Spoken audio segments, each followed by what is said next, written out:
that's good. I'm glad we're being recorded too.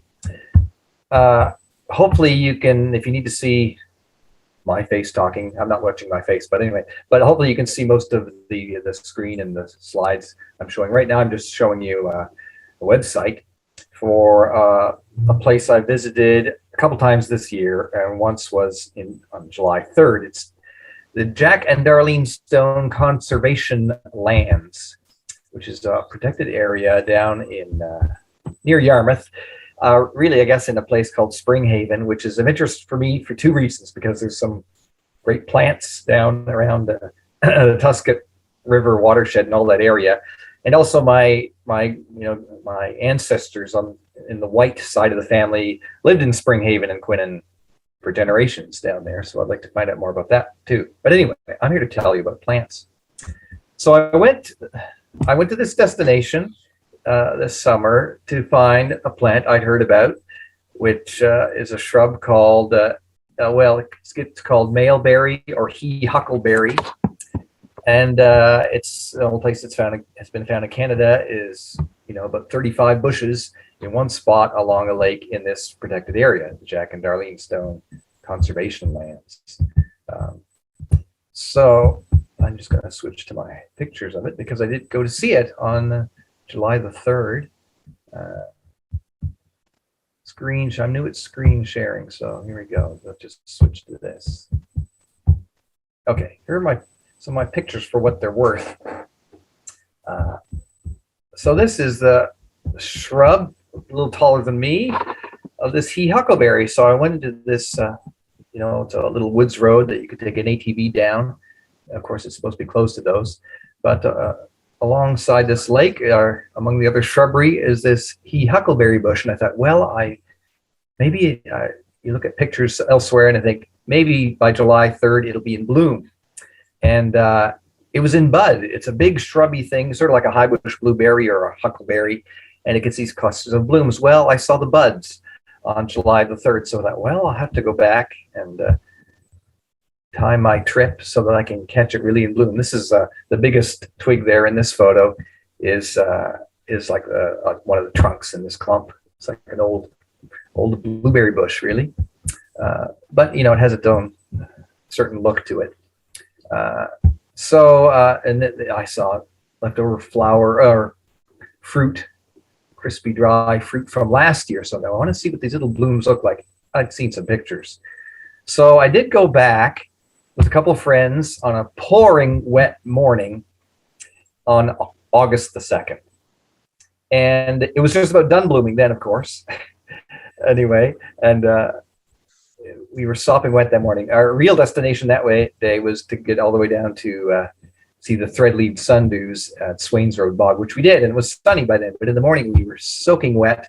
But I did find two little blossoms on this one bush, this he huckleberry, that day. So anyway, I promised Bob we'd go there next summer and get our timing perfect and see this thing in bloom.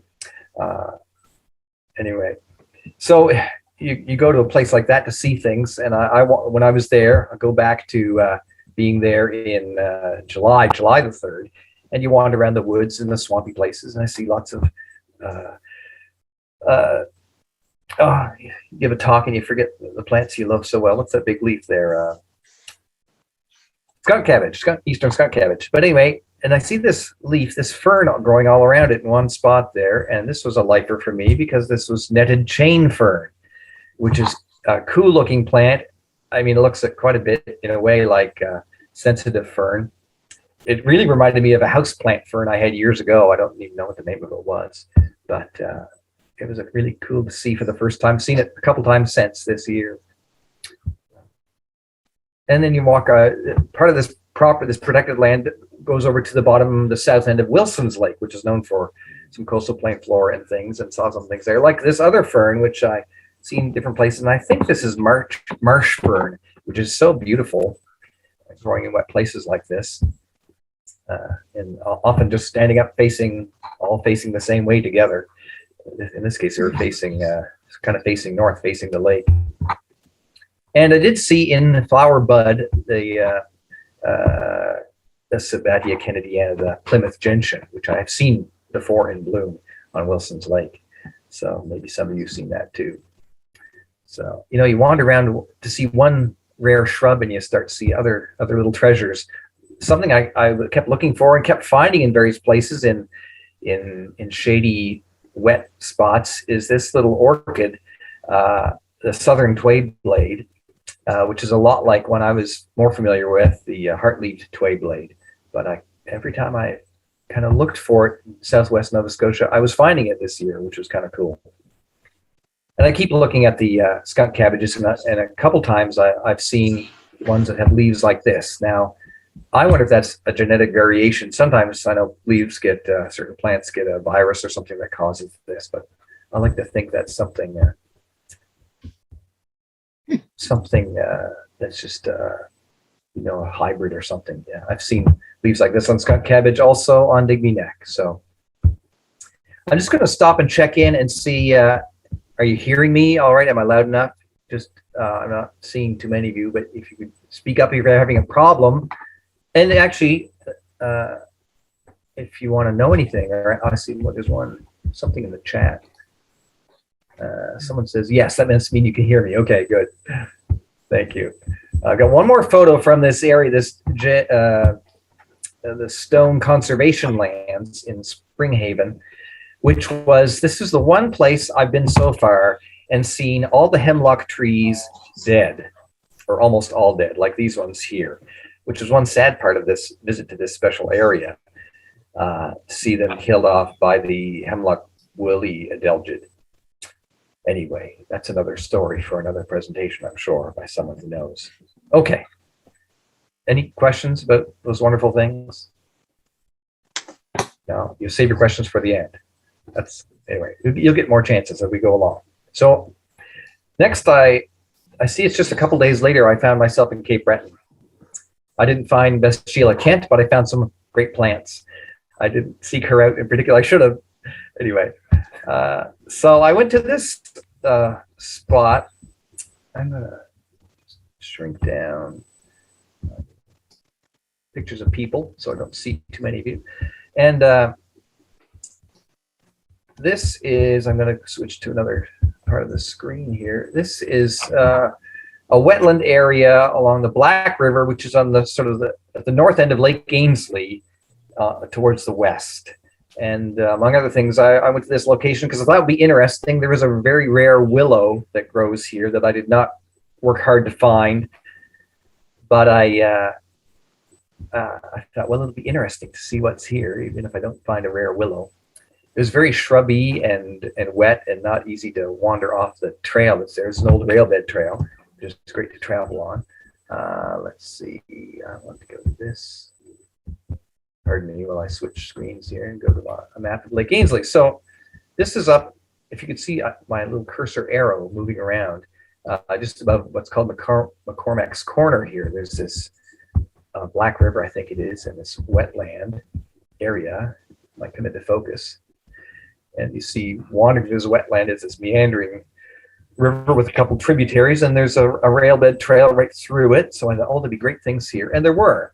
I didn't think I found the willow, but I found other good stuff that I enjoyed.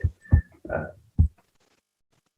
was a little damp that day, but not too bad. As you can see here, I'm looking at all this shrubbery, all sort of typical stuff you might expect in a place like this.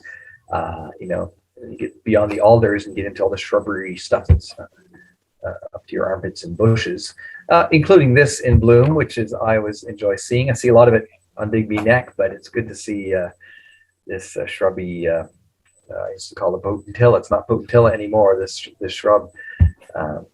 But in the midst of the shrubs, there's some of the common shrubs you see here, and you see there's lots of royal fern growing in this area. And then I saw these leaves that they're just leaves, but they weren't alders, and they got no taller than that, as you see among the ferns and things, the other shrubs. And I was seeing such distinctive, nice, dark, veined leaves. Some of the veins almost look like they're opposite each other, coming out into the middle, and some were alternating, and it just had a distinctive look. And I thought, what is this little bush this little shrub growing low in all the rest of the shrubbery. I knew I hadn't seen it. After a while, I found some with some little berries that were still green. And I guess when I finally did some work, I came across in the books a buckthorn that's, I guess, is native to Nova Scotia. I'd never noticed in the books, but there it is. Oh, someone asked what the yellow flower was. I'll get to that.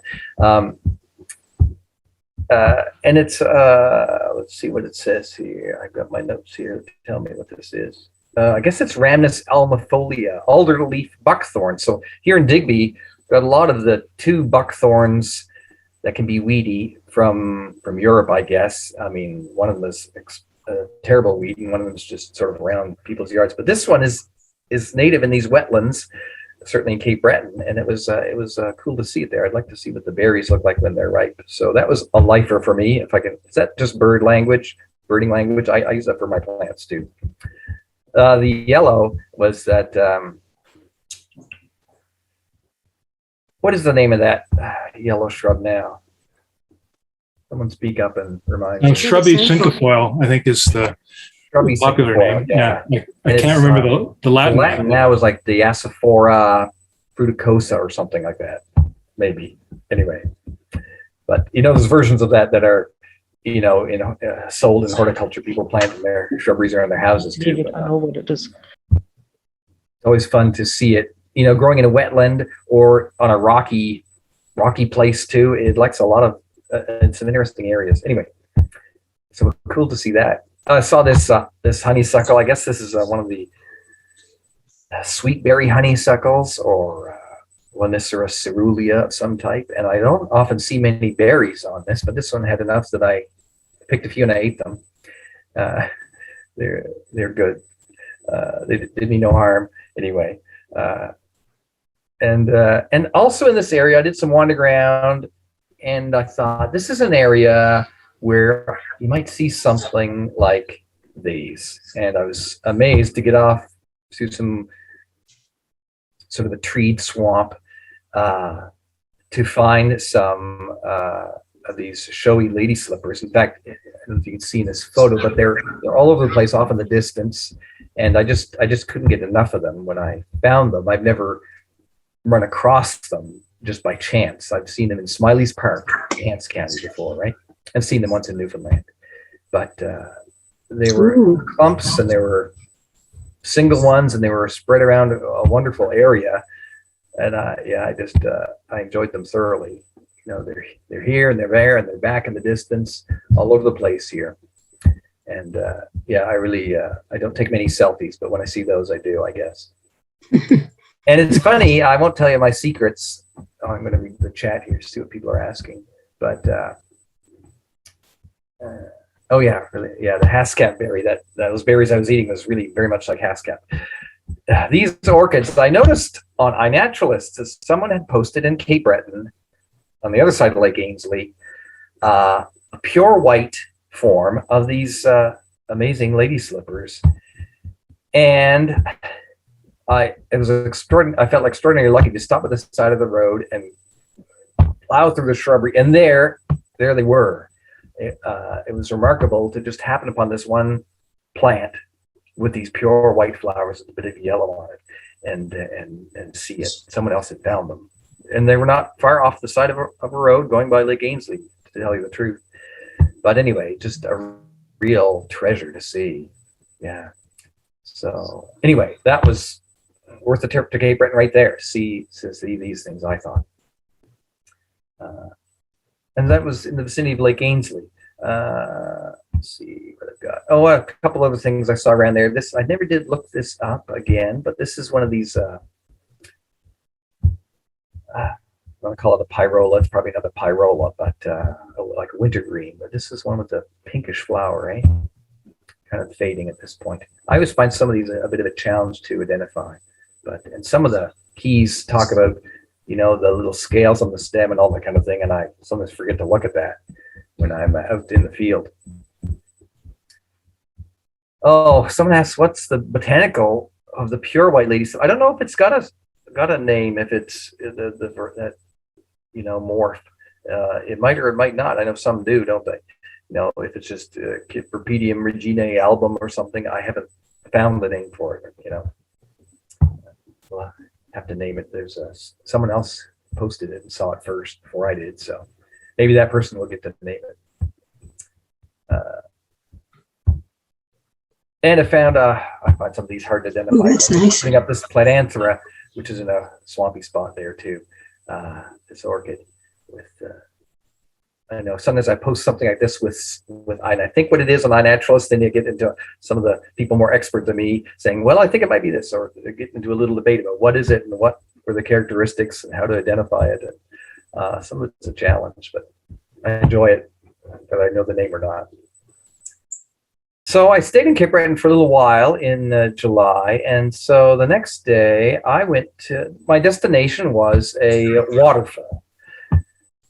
So, you head for a waterfall and you see lots of things along the way. Certainly on this trail, this is North River Falls, I think, and there's a provincial park there where you can start, and the trail begins along this beautiful river. I think it's quite a fishing river for people who like to go fishing. I know one of those, and you get to this waterfall. I found it kind of a rugged, tiring trail. It was a good about 9 kilometers to get there, and then 9 kilometers back. I probably did 20 kilometers that day with some other wandering around. I tried to get up to the top of the waterfall. When I got there, I never quite found a path to get right to the top. Anyway, I was plowing through some terrible bushes and up some steep slopes. Anyway, it was well worth the trip on another beautiful day in Cape Breton in July.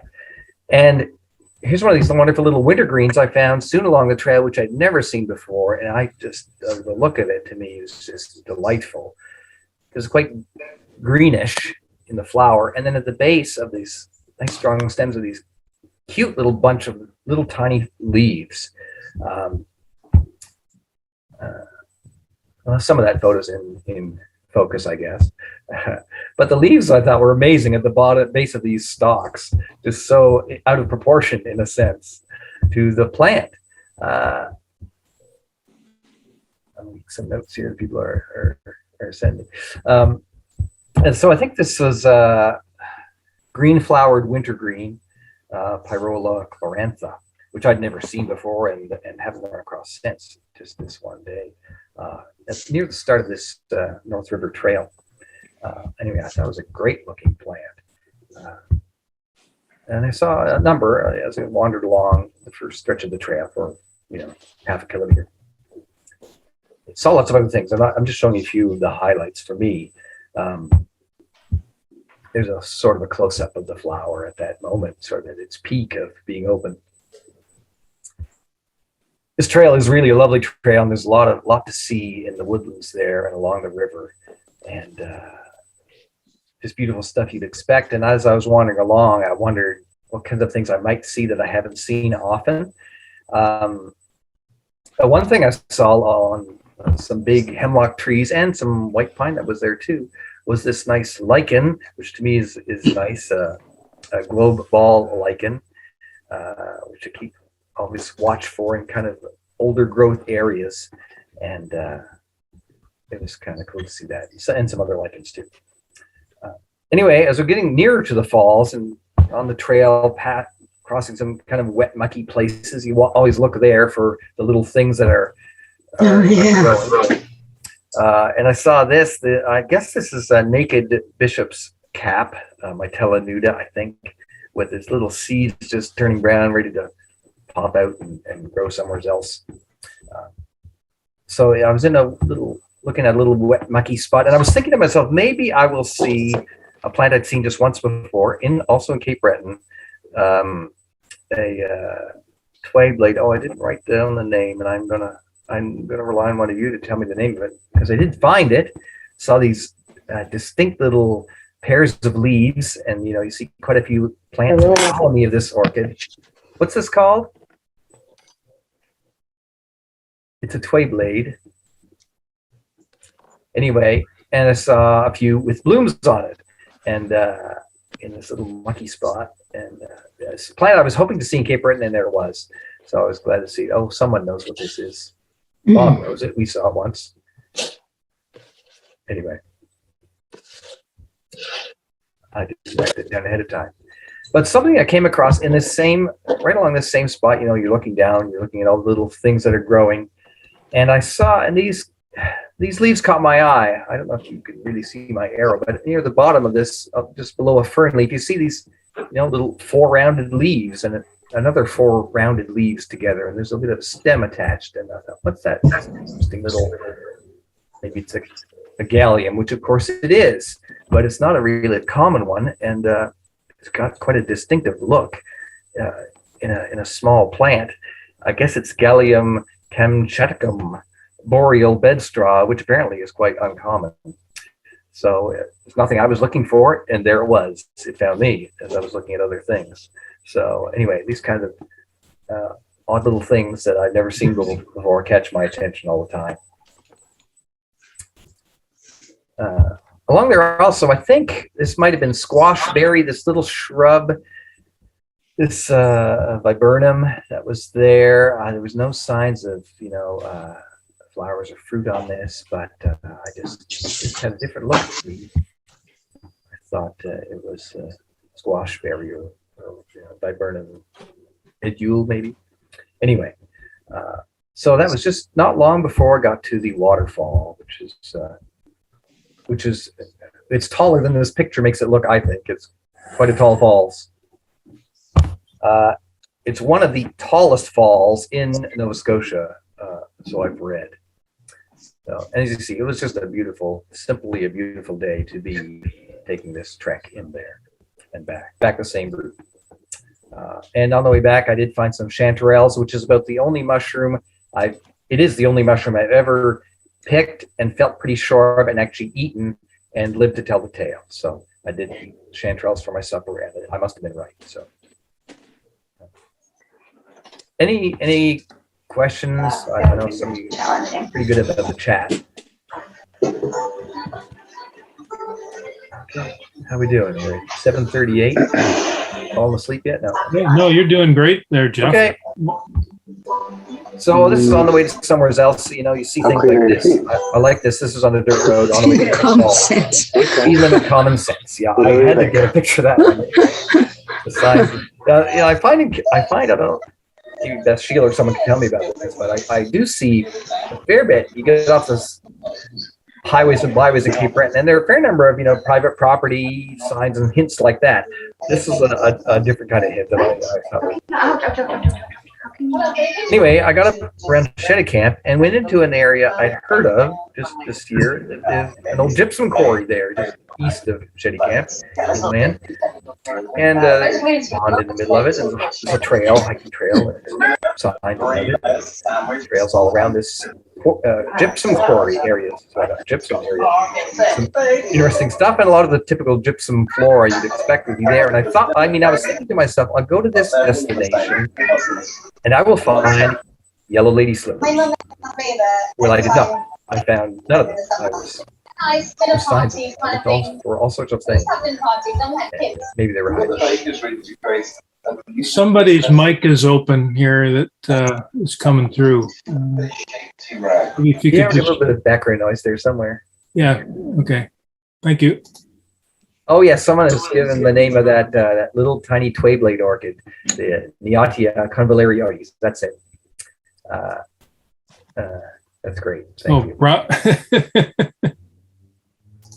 I think it's not maybe brand lipped, it's something else lipped anyway. It's a common name. Anyways, there's more than one common name for that. They make a lot of things. Broad-leaved. Okay, broad-leaved. Wait, okay. Good, thank you. So anyway, gypsum areas are cool areas, and there's quite a few of those up in you've got at Cape Breton, isn't there? Anyway, I wandered around, and I happened upon an orchid I had never seen before, actually, just in sort of an open area where there'd been a quarry. In a wettish spot was this little thing, which is also called a tway blade. Gotta find my notes here. Oh yeah, so this is Leparis loiselii, Lozel's tway blade or fen orchid, or I see it's been found around various places, but I'd never seen it until I got here. Oh yeah, Shirley was to that quarry too. Yeah, so I was so happy to go to this quarry to find this. because the only other orchid I saw, which was so plentiful everywhere, where I was hoping to find yellow lady slippers of some kind, was the hellebore orchid. That's, we talk about as the one weedy orchid. Well, it was everywhere, and I was through the bushes and up the hills of the gypsum and getting twigged to death, and I found lots of the hellebore orchid. But anyway, I was so happy to see this little Lozis tway blade, which was brand new to me. I guess I got another couple of photos. Not so happy with my photos. There is there's a little plant here with no at the base with no flower. There's one at the back blooming, and there's a dried up stalk with seed pods from last year there. And there's a bit of a closer look at the flowers for what it's worth. Anyways, cool to see this one for the first time ever for me. Okay, we're about to go somewhere else, Cape Breton.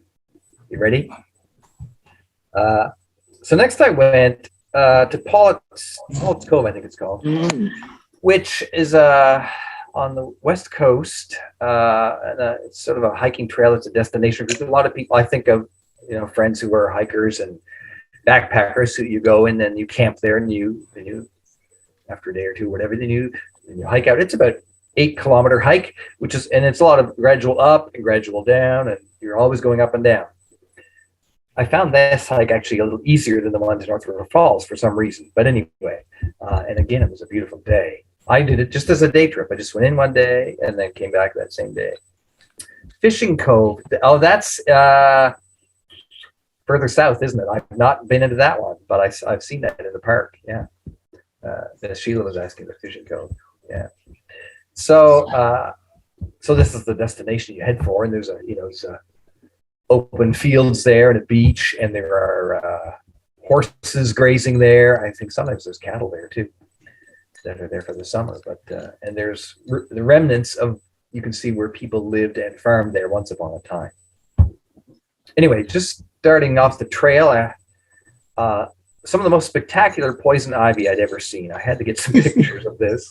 I think it's western poison ivy because it's tall and straight and standing by itself, just about 6 feet tall. It was so it was standing at attention. It was really on either side of the trail, just in one spot. I had to get a picture of that poison ivy without touching it. But anyway, you're through the woods, going up and down, and then there's a few nice viewpoints like this, and some usual plants you might expect in places like this. This really caught my attention. This is on a young sugar maple, and sometime maybe a year ago I looked up to figure, what is this red stuff that comes on the leaves? And this tree happened to be the leaves were just loaded like I'd never seen before with this it's a felt gall mite. It's a little tiny mite that creates this gall, but it's more like a felty surface, and it even sparkles. You've seen it, I'm sure, on some leaves.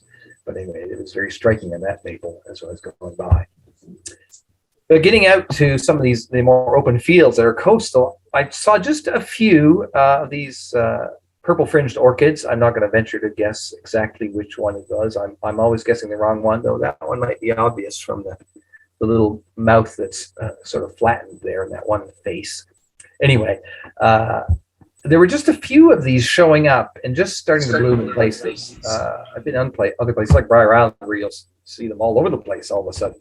I just was seeing a few around on the way on this trail.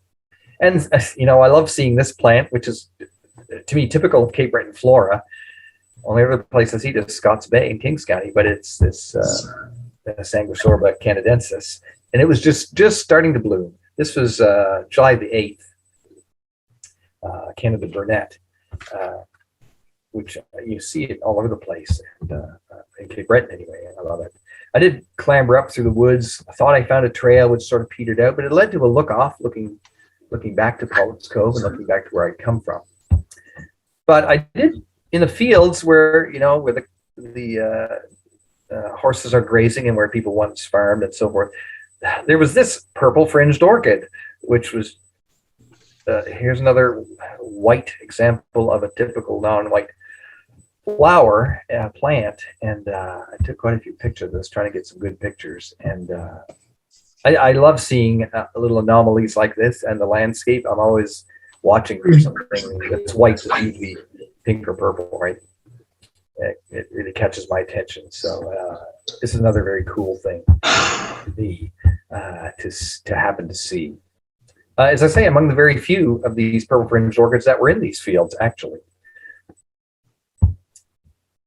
So that's those are the few things I'm going to show you from that trip, that coastal hike in Cape Breton. And so that ends my Cape Breton part of this. I've just got two more stops to go to, and one is in New Brunswick and one is back in Nova Scotia.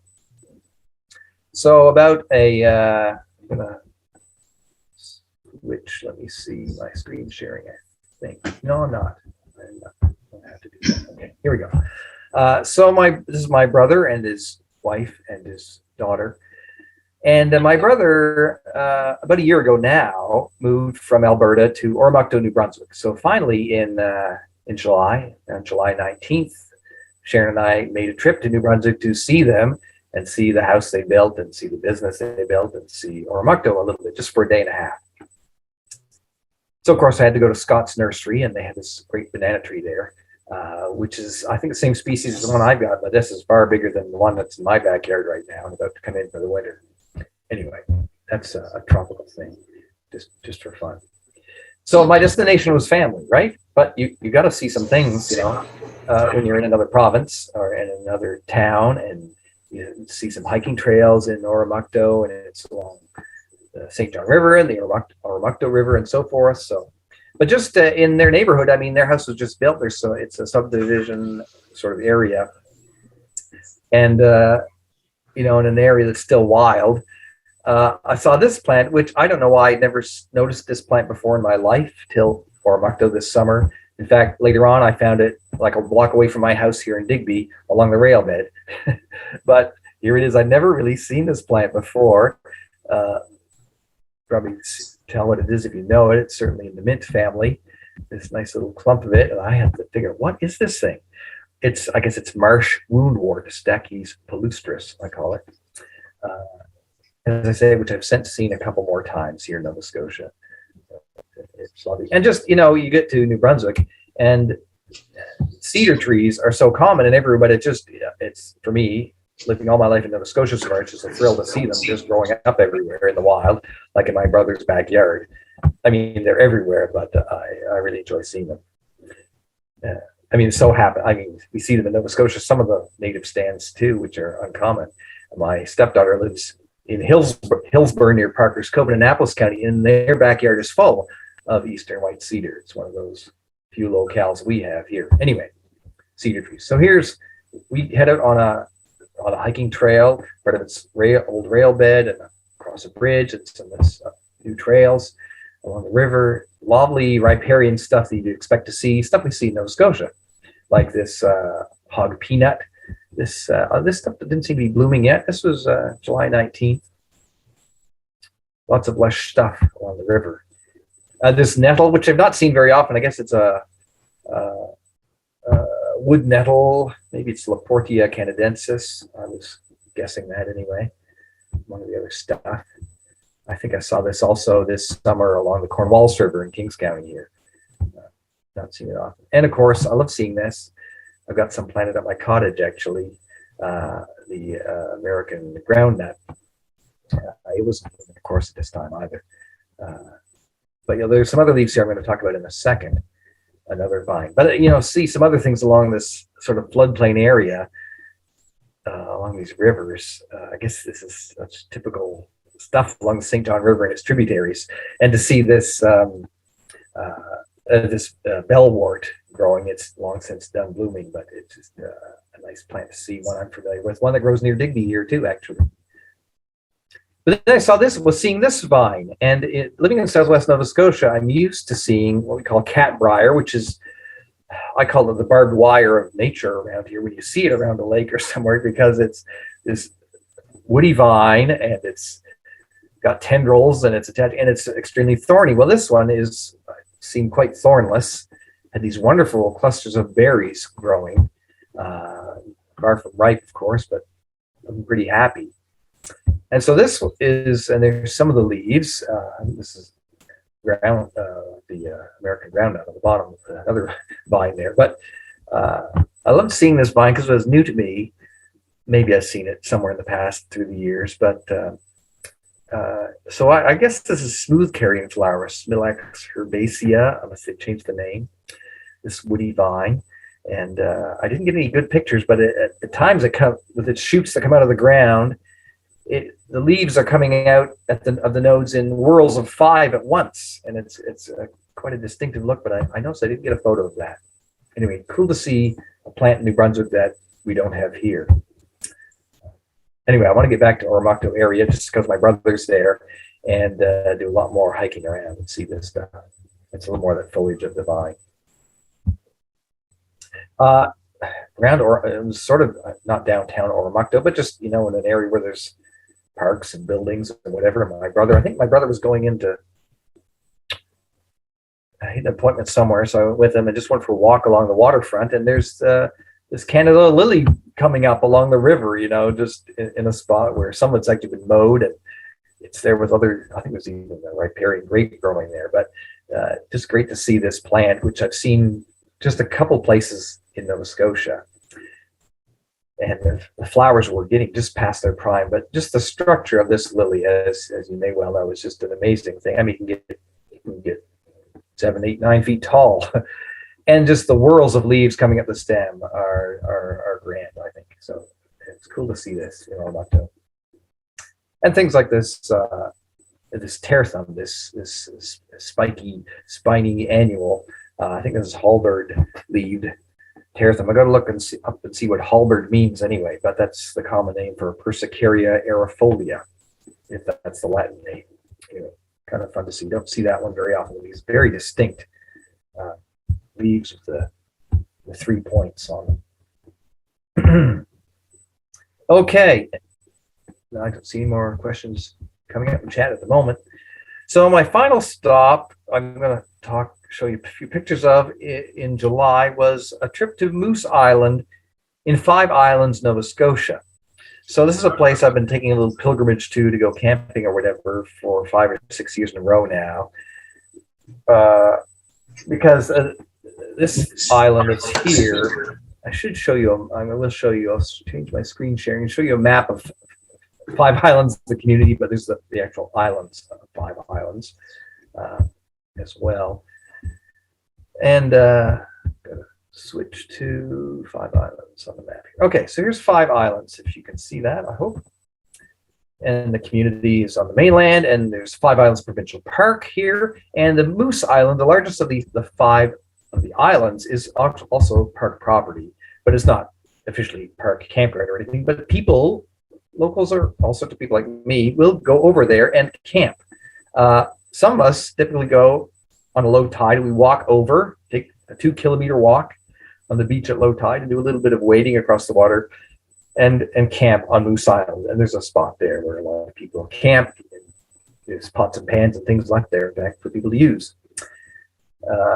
So there's Moose Island. Then further to the west is a small one called Diamond Island, and Long Island, which has about 5 buildings. It's got a bit of infrastructure there, quite nice cabins on it. I've never been on top. Then a little tiny Egg Island, which is quite bald. It's got some grass and rose bushes on it. And then Pinnacle Island, which has a stone pinnacle or pillar just to the left of it as well. So anyway, it's a place I've been visiting for a bunch of years now. And typically I go with some friends. We camp on Moose Island at a really low tide. We make a well-planned trip and hike around all 5 islands and back on one low tide, which takes some attention to detail. I'll just put it that way. Anyway, it's a great adventure. I'll go back to my slides of photos if I can find where that is. There it is. Okay. So that's looking at Moose Island, about to walk across and wade through some shallow water to get to the island and camp on the eastern end of this island.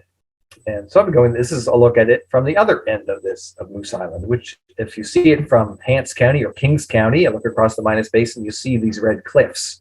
But facing north and facing the town of Five Islands, it's a slope on top of the basalt and all wooded. It's interesting to me, and that's what I'm going to talk about here, for this final stop is it's not a really rich woodland, and in terms of the plants in the understory and on the ground, there's not a huge variety of stuff there. You have to look really hard to find something like an orchid there. Yes, someone asked, so you can walk to all 5 islands at low tide? Yes, you can. And I could give you a whole talk about that adventure someday, because some of us have done it a few times. It's a challenge. You have to do it on very nice low tides. And anyway, we've done it and survived, lived to tell the tale, and not got too wet. Anyway, I didn't do that this time because I was there on my own, just on my own camping, though some friends of mine who live in 5 islands who are often on this island were also there camping.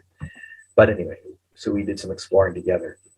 In a minute or two, you'll see a slide taken from a look off. This is the east end of Moose Island, which looks towards the other islands. In fact, the shadow from which I'm taking this photo is the shadow of Diamond Island, which is the next one.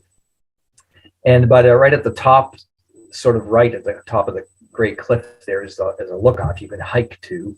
The trail's not very good, but it's a spectacular view, especially when the weather is great.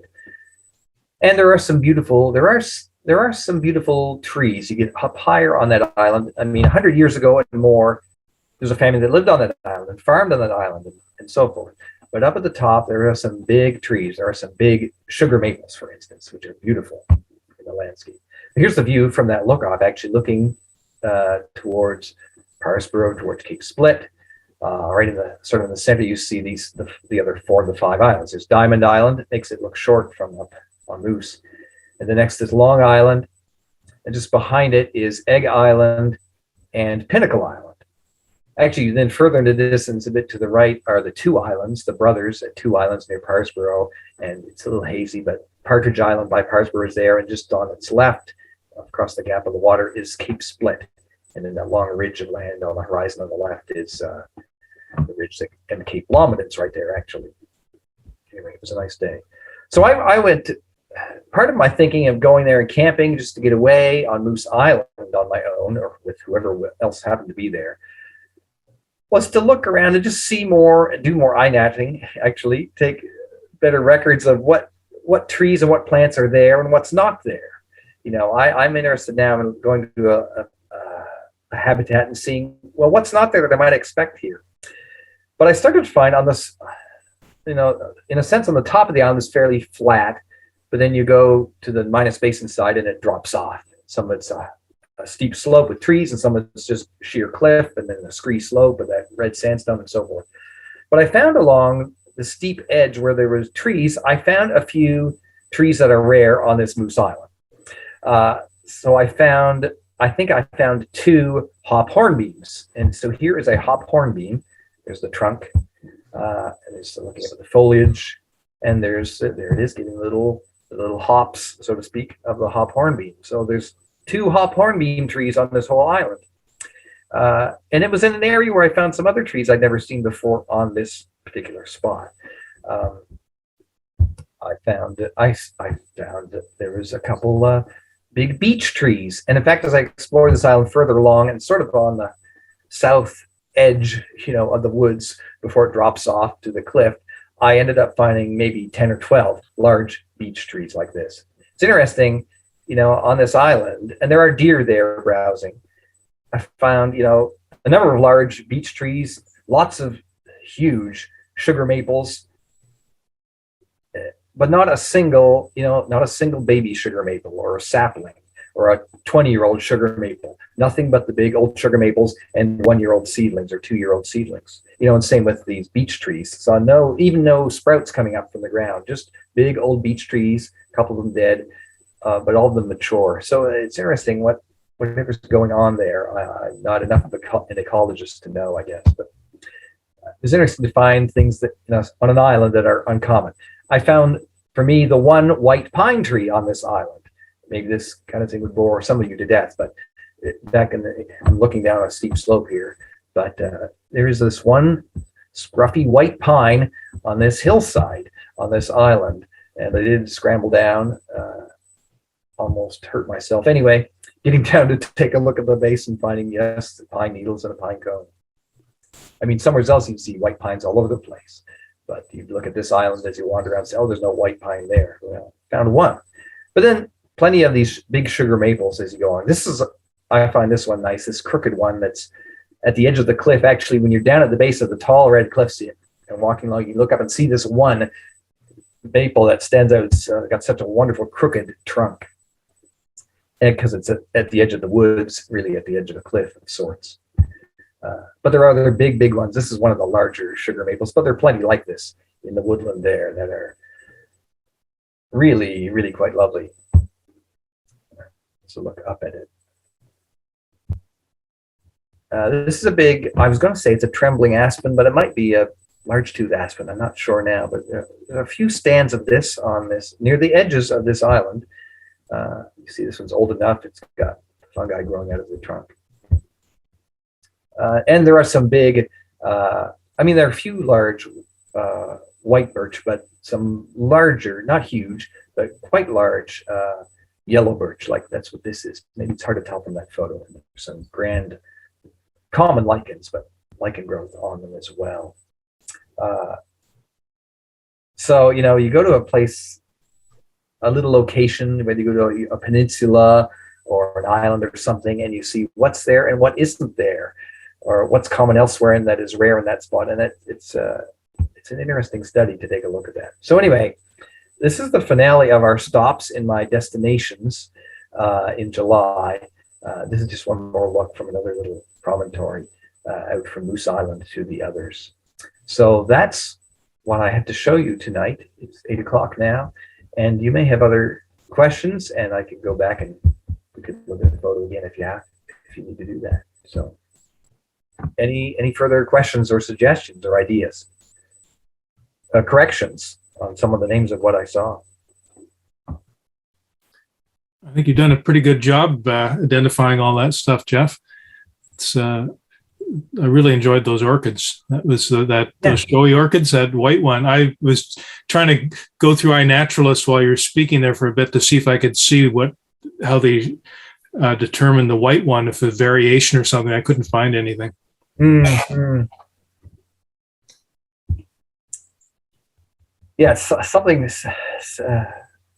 special like that. You wonder, is it seen other places? I'm trying to remember that I didn't look up the bit of conversation on iNat about that white Phalanthera orchid in Cape Breton, and that got quite a lot of comments, as I recall. It did, and we all settled on what we really thought it was, and maybe some better data I could have taken or photos would have helped. Well, it's always what happens. You end up taking pictures of everything except the one defining character that you needed, right? It's like Murphy's Law. Yeah.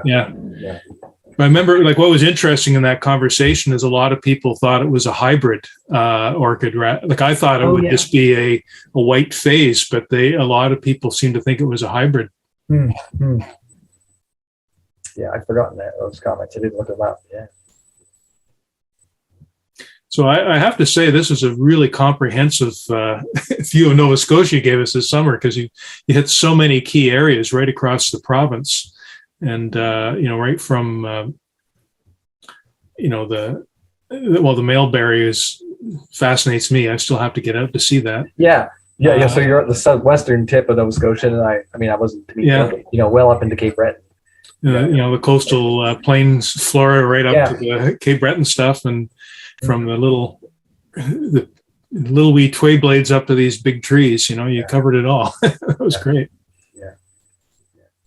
But I just think about the whole theme of, you head somewhere, whether you're visiting family or you get a meeting or you want to see one plant or one lichen or something, but you're going to, whether you even get to where you're going to or not, in some cases, you're going to find something interesting, something new even, right? I'm just going to read a couple of comments here. So Beth Sheila is saying, next time you come down to Cape Breton, I can direct you to a short peninsula in Brador that is covered in yellow ladies. Oh, lovely. Yeah. And come at the right time. Ed McDonald mentions a very enjoyable tour. Thanks very much, especially like the NB floodplain plants, which is true too. It's always nice seeing the ones that it never made it out of Cape Breton over to Nova Scotia, right? Yeah. It's interesting. Yeah. Or then you get something like the cedars, which have, I know they like snuck over in bits. Yeah. But, there's not a lot. Yeah, I mean, it was this summer I got myself a copy of Hein's Flora of New Brunswick, which I found a great book to use. And then you start looking at it, like, that'd be interesting. They've got that. What's that? Mm. And you think, I can try to find that on my next trip over or whatever. So yeah, it's yeah. So a tour for plant geeks, which is what we are, isn't it? Well, it gives all sorts of ideas for field trips here too, right? Yeah. So I'm just looking through everybody here. So I don't see any sign of Charlie yet. So I don't think he's been able to get on. Let me just check the emails, make sure he's not. I noticed someone's saying something about Moose Island and being there, and got the impression it was privately owned. I think it's part of the provincial park lands, and I don't know how old that is. I'm thinking that provincial park is it's quite old, though maybe they acquired Moose Island later on after the park dumped in the campground. I don't know. I know a bit of the history. I mean, there's a whole story about Moose Island and the family that lived there, and the father in the family died, and the young sons were put on trial for the murder of the father, and there's a whole story about that, and a story about his ghost, and things like that on Moose Island. So it was really interesting, those beech trees there. And I mean, to me, that's what the original forest apparently was, the sugar maple beech. So that's really a remnant probably of what that our original forest was. Mm. Yeah, and I look on that island and the landscape of it that I've traveled, and I think so much of that through some years when people lived there was logged, or even when people weren't there, they get up there and off and log and do whatever. But yet around the fringes, it's a little more. There's more variety. So much harder, yeah. you gotta make the tide, yeah. So to get around. Yeah. Well, so what are you gonna do next year? Oh, I don't know. Well, just as another destination thing, but Sharon and I are talking about we'd love to go to Newfoundland again, and maybe at the end of August. She wants to help out. Sharon wants to help out with the puffin rescue on the Avalon Peninsula, where the people and rescue fledgling puffins that come into town because of the lights and get confused them, and she wants to help rescue puffins. So I want to get back there and do some botanizing too. So maybe that sounds pretty cool.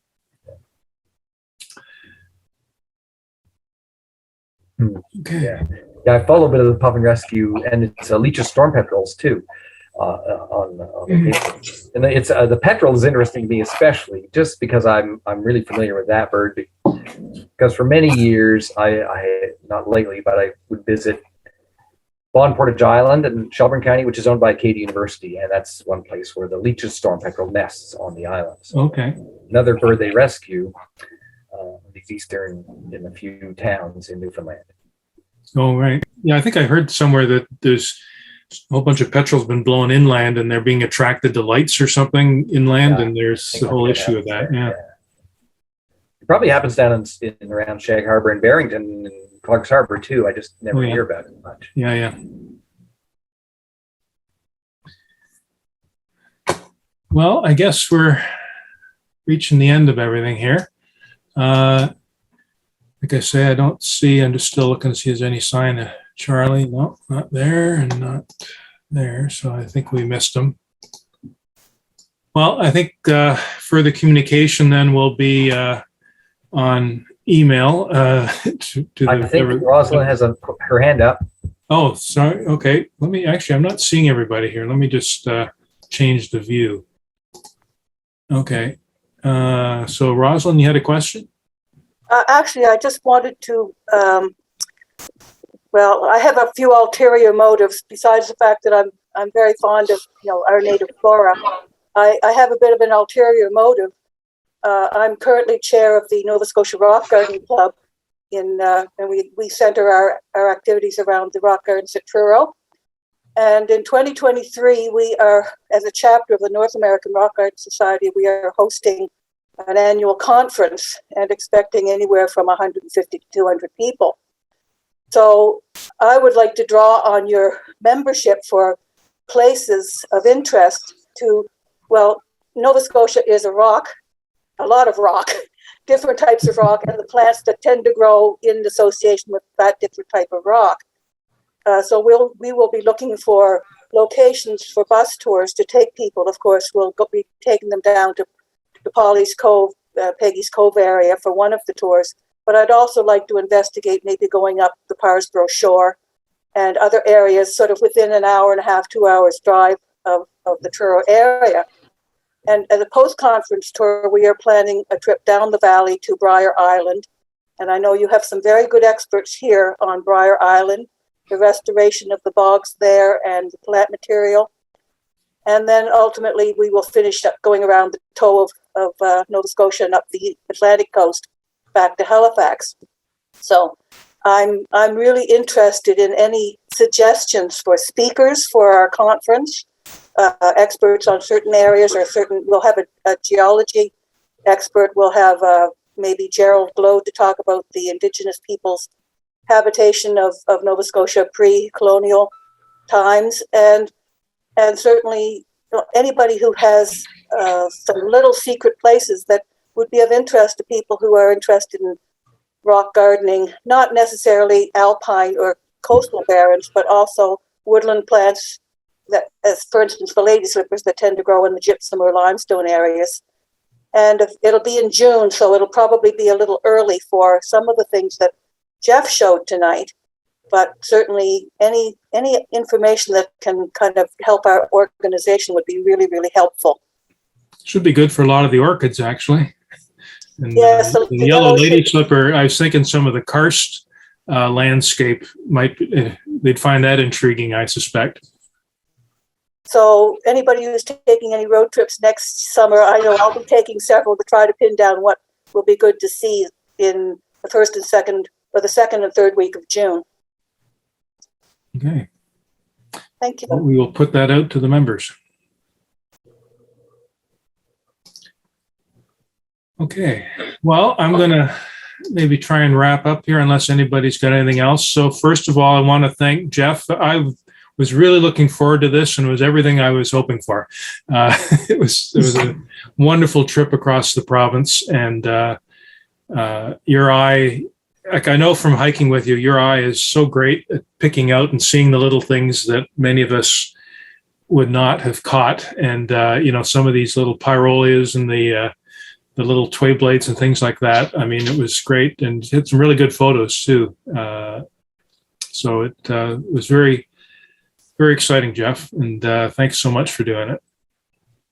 You're very welcome. It's great to have a appreciative audience here. Talk to people who yeah, people that don't glaze over, right, when you start. Yeah. Latin names. Yeah. I try not to quote Latin when I'm hiking with just the normal hiking people. Yeah, that helps you. That helps you find the right people who are into that too. When you throw that stuff. Anyway, I know someone's asking about Paris is asking about how to contact you, Rosalind. I don't know if you want to put out an email or contact thing for people in the chat here, Rosalind, in case people do want to get in touch with you. Or maybe if you want to send an email to our club website, which is Nova Scotia Wild Flora. Actually, let me just make sure I get it exactly right. It is, come on, where's it tell me? I must have found you because I did join. So okay, so the official email of our organization now, and in case no one else knows, is nswildflora@yahoo.ca. So that's nswildflora@yahoo.ca. So that's our official email that is irregularly monitored, but it's your best bet now to get through to us.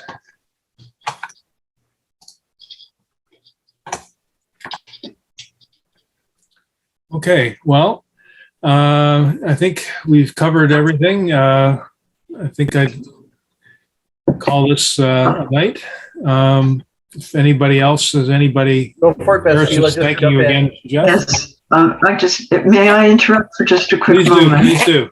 I'm the monitor for our Facebook page. And we haven't had any member requests in a while, which troubles me greatly. I realize that we're really coming to the end of the Flora season, but regardless, I would encourage members to continue posting their Flora finds through the coming months. And I won't say the W word, but it's always nice to see Flora when it's not so nice outside. And I'd like at some point during one of these meetings to address how we can attract new members. I think that we need to do that to keep the society viable. Mm-hmm. And yeah, and so far so good. You know, with the Facebook page, I don't know how to expand our presence online. And if anybody has any ideas about that, I'd really like to hear from you. And you can chat with me on the Facebook page through the chat thing, whatever it's called, Messenger or something. And then we can get a little more personal and exchange email information, and maybe we can expand our presence and therefore our membership. Thank you. I think that's a good point. And perhaps the next meeting in November, we should maybe try to spend a little bit of time talking about some of those things, like ways of increasing membership and different online tools to support members and things like that. That's a good point, Sheila. Thank you. Okay, and I see Paris is mentioning people tell me they joined for the field trips, and I mean I have to say that the turnout on the last few I've been on hasn't been huge, although I think a lot of it has to do with the notification. I think that we probably need to get a little more organized and give people a little more lead time on some of these trips, and also get a little more feedback from people where they want to go, that type of thing. So I think, we're all kind of getting back to things now after COVID, and it's, these are timely comments, I think, and maybe next meeting we can focus on a bit of that. Okay, so everybody had their say. I think I'm going to call it over then. And again, thank you so much, Jeff, for doing this. It was great. And I don't know what the next presenter is. I should know. I just can't seem to find it in my email. So we will follow up in our emails to members and let you know as soon as we I don't know if you can hear me, Bob, but it's me. Oh, hi, Ann. It's Ann Mills. I was just going to chip in too. She's going to be our next speaker. She's doing mosses. Oh, that's great. Now, yes, I remember now too. So excellent. I'm glad you spoke up, Ann. No, you don't want to miss this. She was with me a couple of weeks ago with the bryophytes, and it was so wonderful to have somebody explain the differences, because I know you look at these things and there's some differences, and some of them you've seen many times before, and others look different and you're not sure if they are, and she picks it out, and particularly some of the details of the liverworts and that. It's wonderful having her knowledge around, so very much look forward. And she's been working hard at it, so looking forward to what she's been up to. Okay, I'll do my best. Thank you. Yes, no pressure. Okay, so I don't know how to end these things, but I think we're at the end now. So that's your last chance. If anybody has anything to say, or otherwise, I'm going to sign off. So till next month, well, hopefully you get out and see a few things. I know this is where the bryophytes really shine. It's in this time of year. They just keep going. A lot of these other things are dying back, but the bryophytes and the lichens too, this is their time of year. I just was one of two leaders. Francis Anderson is the other one. Yes. To go to, let me think, Barren Meadow Brook, which is off Route 208, very close to Route 8. It's a property that is going to be closed soon by Nova Scotia Nature Trust. And I took Minga O'Brien's 18 students from the Forest Technicians course at Nova Scotia Community College there last Thursday. Well, it's just 2 days ago, or what? No, that's right. It was last Thursday.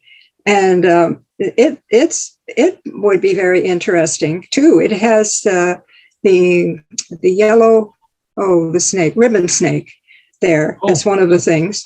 I can't remember how big the property is, but it might be very interesting for wildflowers as well. So maybe we could go out there. It's not that far away.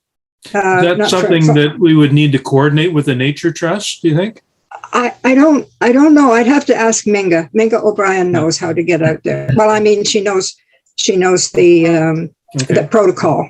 Okay, Beth Sheila. Yeah, actually, I'm a property guardian down here for the Nature Trust, so actually it's not that difficult and to get access to their properties.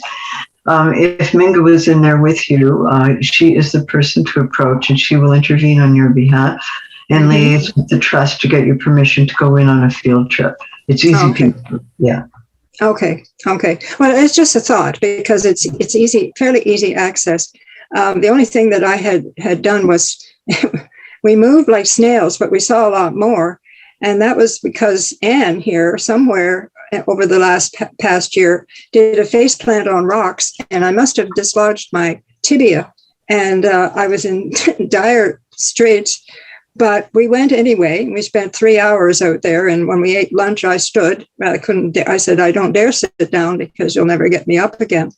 But we found a lot of interesting things, and some of the students were really keen. This was probably the best class I had taught. I've done this 4 years now, but I just thought, well, maybe if it's got ribbon snake there, it might have other. I did see a little green snake when Frances and I went on out to do a foray just to see what was there. But I think that it would be really interesting for us as a group to go out and it's not that it's easy to drive in, maybe carpool, and then make our way along this old logging road, and then into the bog. And I think there's a fen. There must be a fen there. Beautiful in the fall time. It might be very interested in the springtime, and well, perhaps later in the summer. Anyway, it's a thought. So it probably would have a lot of the spring ephemerals there too, you think? I would think so. Yeah. But seeing it this time of year, it's hard to tell. Yeah. So, and could you just say again where this is? It's off of the number 8 somewhere. 208. If you go through Bridgewater, if you were heading to Kedgie, you drive along until you're almost at the branch that takes you onto Route 8. And I have the GPS where you could find it. I can send that to you. It's just a little off the road. You just drive in. The road is drivable. And then there's a big open area where you can pull up your vehicle and then just walk across the brook. And the brook feeds into Shingle Lake. And some of you will be familiar with Shingle Lake. I've been to Shingle Lake before, but I had no idea about this one. This is a fairly new property. And the Forest Technicians course, Minga was asked to have a look at the property and see what was there of interest. So it has I think it might be quite interesting, Jeff. I'll send you at least the parking area GPS reading, and then you can just take it slow as you get almost to Route 8. It's on the left-hand side if you're coming from Bridgewater. Okay. So I just saw Rochelle waiting there to join. She's joining right now. Hopefully I didn't miss her earlier. Hi, Rochelle. Did I miss you earlier? Hi. A little while, yeah. I was late because I was in the city, but I figured that you'd come on eventually. Okay. Well, we're sort of getting there. But I'm here. Hi, good to see you. So I think you're in time just as we're sort of wrapping up here, unfortunately. But Anne had just mentioned a really good place for a potential field trip. It's a new Nature Trust property that's towards Highway 8 near Shingle Lake, I guess, because there's a brook running into Shingle Lake there. So it sounded really interesting. And there's nothing barren about it. I'm not sure why it's called barren. Barren something brook. And I don't know. There's nothing barren about it, as far as I can tell. Well, maybe 100 years ago, after some logging, it was barren somewhere. There are some clear cuts around it, and it is a property that is surrounded by Crown land, and some of those bits of Crown land have been clear cut. And you'll see that as you drive along. And I think the owner decided that it was significant enough that he didn't want to just sell it to anybody. So he approached the Nova Scotia Nature Trust. And the rest is history. Yeah. Or will be soon. Well, that sounds like a good idea. Okay, so once again, any other items people would like to bring up? Okay, then I think I'm going to call it. And we'll be sending out emails to everybody to let them know what's coming up. And Rosalind, if you can send us an email with a little more details, on your, for those of you that didn't hear her, there's an international gathering of rock gardeners coming to, I think it's near Truro. And this would be in June of next year. And they are interested in... It would be 2023. 2023, rather. Okay. And, that gives us plenty of time to get ready.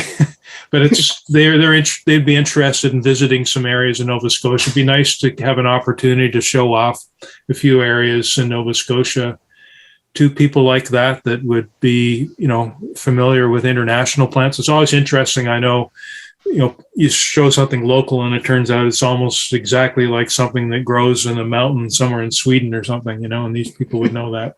So anyway, that's good that you brought that up, Rosalind, and hopefully you can follow up a bit on that. It might be a great opportunity for some members also to get out to some field trips to some areas that we don't normally go to. So good idea. Okay, so that's it, I think, and till November. And Anne is our speaker, so November is Bryophyte month for the Wildflora Society. So the date would be was that the 22nd or the 29th of November? Are we the 4th? It's fourth Monday, so what is that? 22nd. 22nd, okay. Oh dear, that's coming up soon. There'll be emails to everybody to confirm. Is that Anne? I say that's coming up soon. I better get busy. Yeah, I better make sure you're ready the same date we are, shouldn't we? Well, there's a problem to some extent. I'm on Eric's nice laptop, and I have not been able to connect to anything anywhere, even Healthy Forest Coalition or anything else. So tonight I decided I was just going to use my cell phone, which usually works just fine. But it kept telling me that I had to call in or use my computer. And I couldn't even hear anything. So I'm not sure what was going on. I think I need to get a new laptop because I just can't use my old. It's not that old, actually. Yeah. And your internet connection is reasonably good, Anne? Oh, it's good. No, you see, I like to connect from my lab across the way, and there's a connection from the house, from the main line in the house. But I don't think it's all that it should be. And maybe Eastlink can help me with that. But I really do need a new laptop. Okay. Bob? Yeah. Bob, can you stop recording and people can leave except for Anne?